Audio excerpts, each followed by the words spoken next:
Good morning students. In today's class we are going to see the concept of potential, potential difference and absolute potential. First we will see the concept of electric potential and voltage. So according to Coulomb's law, when two charges are present, then there will be a force of attraction or force of repulsion between these two charges. So from Coulomb's law, it is possible for us to identify the force between any two static charges. Now, if you explore this concept and if you move the charges all around the point charges, then what will be the direction of the force and what is going to happen? Consider two charge. It is going to Q1, Q2. In between the two charges, depending upon polarity, the force is experienced. It could either be an attractive force or it could be a repulsive force. It depends upon the charge available at point A and at point B. This force acting on any one of your unit positive test charge is going to be your electric field intensity. Hence, when two charges are available, in between the two charges, there is availability of your electric field on force and electric field available. Now, if you consider one charge to be a test charge, and if you are moving this test charge against this electric field or against the force, then some amount of work need to be done. This comprises of your potential energy and electric potential. The concept from there, we will derive the concept from the work done as electric potential energy or electric potential. Then electric force. We have identified electric force or electric field intensity. This electric force or electric field intensity is going to be the vector quantity, because it is having both direction as well as your magnitude. Whereas potential, whatever we are going to obtain, it is going to be the scalar quantity. Why? Because it will have only the magnitude. Consider 2 point charges. Here Q and Q. This is both the charges are going to be the like charges. If both charges are going to be the like charges, then both are going to repel each other. If they are going to be the unlike charges, both of them are going to attract each other according to Coulomb's law. So from Coulomb's law, it could be written as force is directly proportional to charges on each object. This is going to be the object and this is going to be another object. Charge on each object is Q into capital Q and inversely proportional to square of the distance between them. Here the distance between the two charges RA, so we can write it as RA square. Hence we can write the force as 1 divided by Q into Q divided by 4 pi epsilon into RA square. When you consider the charge Q to be the test charge, then force acting on that particular test charge is going to be your electric field intensity. So here the charge Q is considered to be as a test charge. Therefore, the force acting on this unit positive test charge will experience an electric field intensity, which we can write it as Q divided by 4 pi epsilon RA square. At distance RA away from Q, the electric field is specifically written as E is equal to Q divided by 4 pi epsilon RA square. Now the definition of potential and potential difference. Potential is nothing but, we know that work done. Work done in moving a unit positive test charge is represented as dW, which is equal to Q E dot dl. It is minus Q. From this, W can be identified as minus Q integration between the initial limit to your final limit E dot dl. This is going to be the work done in moving a unit positive test charge from your initial point to your final point. This expression already we have seen in the previous class.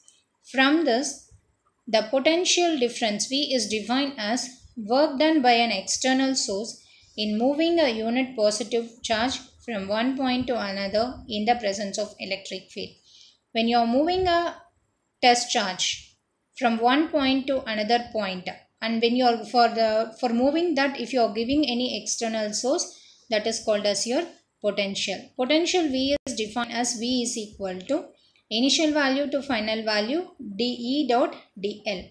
Why? Because the differential amount of work done on in moving a unit positive test charge by applying an external force is going to be your electric potential.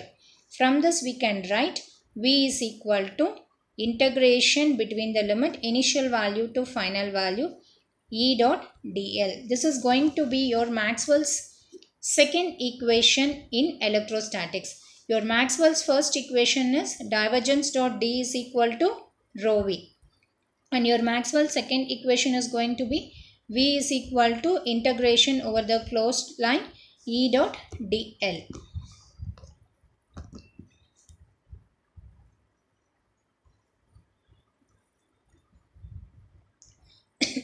Next is work and potential energy. As we discussed earlier, how the potential is going to get exerted when you are moving an electric charge in the presence of electric field by applying an external force.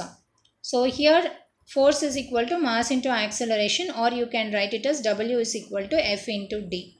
F in terms of electric field intensity, if you are writing, we will get it as Q into E dot D. So energy is nothing but the ability to do work. So when an object has an energy, it has the ability to do work. When a force does not work on any object, the potential energy can be stored. An object with potential energy has the potential to do work. It is not doing work right now, but it has the potential.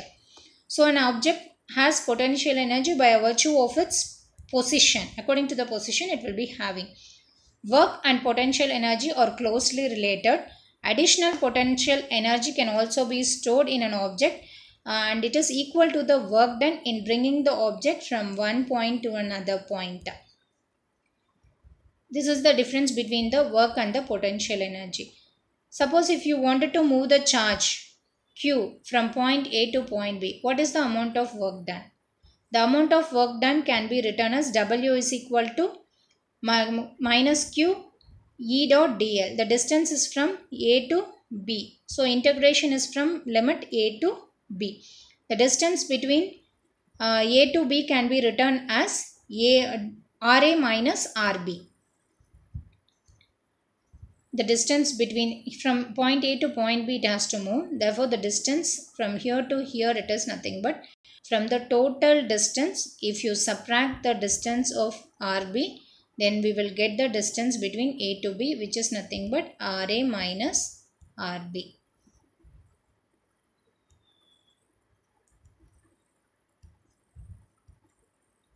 Hence, we will get the applied force, where normally the force is equal to Q into E.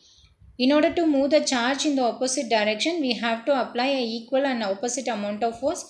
Therefore, the applied external force is equal to minus Q into E, where we can write it as minus Q into E minus Q divided by Q into 4 minus Q. This is your charge available at point B. It is going to be your point charge divided by constant 4 pi epsilon into R square. R is nothing but RA minus RB. After substituting, we will get the work done between point A to B as RA to RB, and all this derivation already we have discussed in the previous lecture video. Potential and absolute potential. What is meant by a potential? It is defined as the work done in moving a unit positive test charge from one point to another point in the presence of electric field is known as potential. Here in the presence of electric field, by applying an external source, when you apply external source only, it is possible for us to move the charge from one point to another point in the presence of electric field. The general equation for the potential is going to be V is equal to Q divided by 4 pi epsilon naught into R. Absolute potential definition. Here also we will be moving a charge from one point to another point, but in the presence of electric field, from one point will be an infinity. So from infinity to point under consideration. The work done in moving a point charge by applying an external source from infinity to the point under consideration in the presence of electric field is known as absolute potential. The formula to identify the absolute potential is going to be, when you have two charges, when you are going to move the charge from point A to point B, you will be getting Q divided by 4 pi epsilon Ra minus Rb. When Rb is going to be at infinity, you will get the potential at point A to be Q divided by 4 pi epsilon into Ra. Potential difference is measured in joules per coulomb. Potential unit is volt. The potential difference between any 2 points is given as VAB minus integration between the limit b to a E dot dl. The unit for the potential is going to be volts. VAB is positive if the work is done in carrying a positive charge from B to A. Suppose if it is going to carry it from A to B, then it is going to be negative, where we can write the limit from A to B or B to A. Just the limit can be changed and it could be applied to identify whether the amount of potential or work done is positive or negative. If we are going to move the point charge from A to B, then the amount of work done is equal to minus Q rho L divided by 2 pi epsilon antilogarithm of B divided by A. Here, if you wanted to identify the potential, just you can bring this Q towards this side. So, the potential V is equal to minus rho L divided by 2 pi epsilon antilogarithm of B divided by A. This is in case if you wanted to move the point charge from point A to point B. Suppose if I wanted to move the point charge from point B to A, then here antilogarithm of A divided by B. If you remove this negative sign, you will get the voltage V is equal to rho L divided by 2 pi epsilon antilogarithm of A by B, you will get it if you are going to move it from point A to point B. In case if you are going to move the point charge from point B to A, then we will get the different voltage is equal to rho L divided by 2 pi epsilon antilogarithm of B divided by A.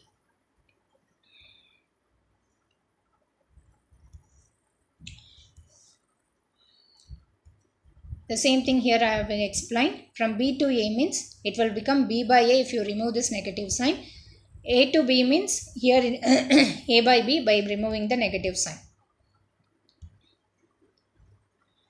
Thus, the potential difference between the 2 points A to B is given as rho L divided by 2 pi epsilon antilogarithm of B by A if the charge is going to move from point B to point A. If you are going to move the point charge from point B to point A, this is the formula that we need to use. It is going to be the potential difference between any 2 points. Now identify the potential for the point charge. We can find the potential difference between 2 points A and B at a radial distance Ra and Rb choosing origin. Here 2 ways to identify. One is the potential you can identify if the charge is at the origin. One more subdivision is if the charge is not at the origin, then you can identify it by using if the point charge is not at the origin concept. This is point charges at the origin concept.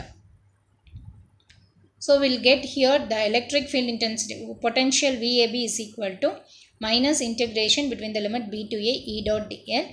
E is your electric field intensity. Electric field intensity from the point charge can be identified as Q divided by 4 pi epsilon naught into R square. If you are having the point charge, it is the point charge is Q if it is going to be at the origin.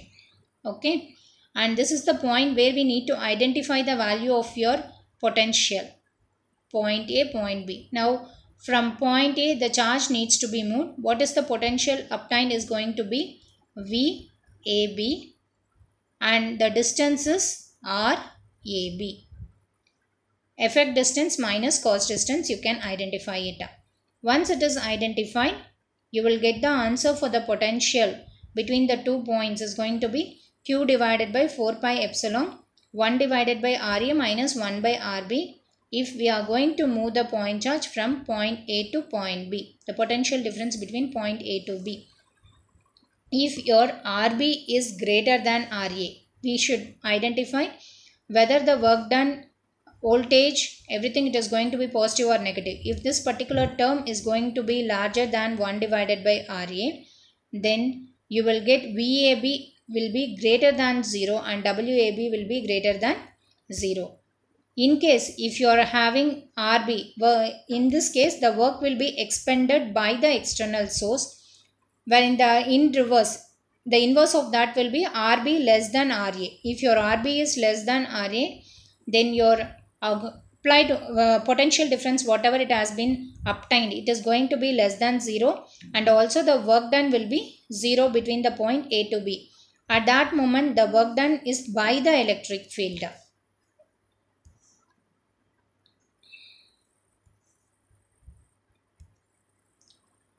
So it is often convenient to speak about the potential or absolute potential of the point rather than the potential difference between the 2 points.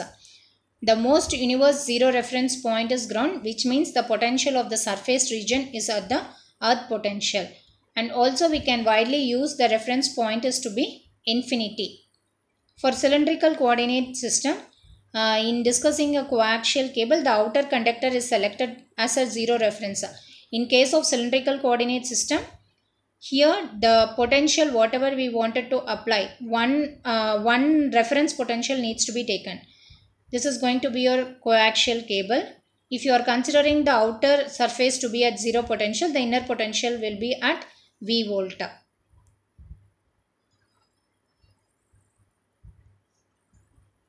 If your potential A is going to be larger than VB, then the difference in potential obtained is VAB, which is equal to VA minus VB.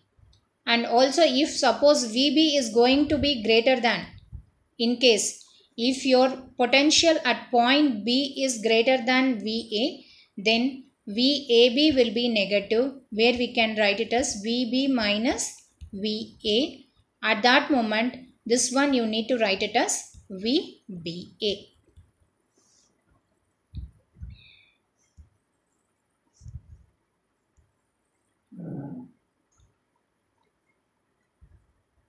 Next is potential due to point charge.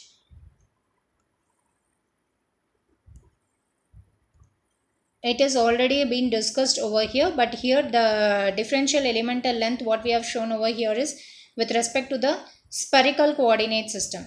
In case of spherical coordinate system, we will be using a differential elemental length DL as the three coordinate system of your spherical system is R, theta, phi. So here the differential elemental length under spherical coordinate system is dr into AR, R into d theta A phi, A theta, R into sin theta into d phi into A phi. We have to substitute the value of DL as this equation if you are going to analyze it by using spherical coordinate system. After analyzing, we'll get the equation of your potential between the point A and B as Q divided by 4 pi epsilon 1 divided by RA minus 1 divided by RB. This is going to be the potential between the point A and B, and depending upon whether the work is done by the external source or it is going to be by the electric field. It all depends upon how we are going to calculate the value of your RA and RB. Potential difference. So potential difference is nothing but always the current will start to flow from higher potential to lower potential. For example, you consider one source, electric source. Here I am connecting one resistance. In between this, one capacitor I am going to connect, and here I will be connecting another source. This is your potential VA, and here it is going to be your potential VB. If I ask you guys to identify what is the difference in potential between these 2 points, means across this capacitor the potential is going to be VA minus VB or VB minus VA, depending upon the higher end potential or lower end potential. Always the current will start to flow from higher potential to lower potential. Therefore, the potential difference between the 2 points can be written as VAB, which is equal to Q divided by 4 pi epsilon naught 1 divided by RA minus 1 divided by RB. Whatever analysis now we have done, everything with respect to the point charge located at the origin. If the point charge is not located at the origin, then we need to go for the different types of analysis which we will be discussing in the next class. Thank you, students.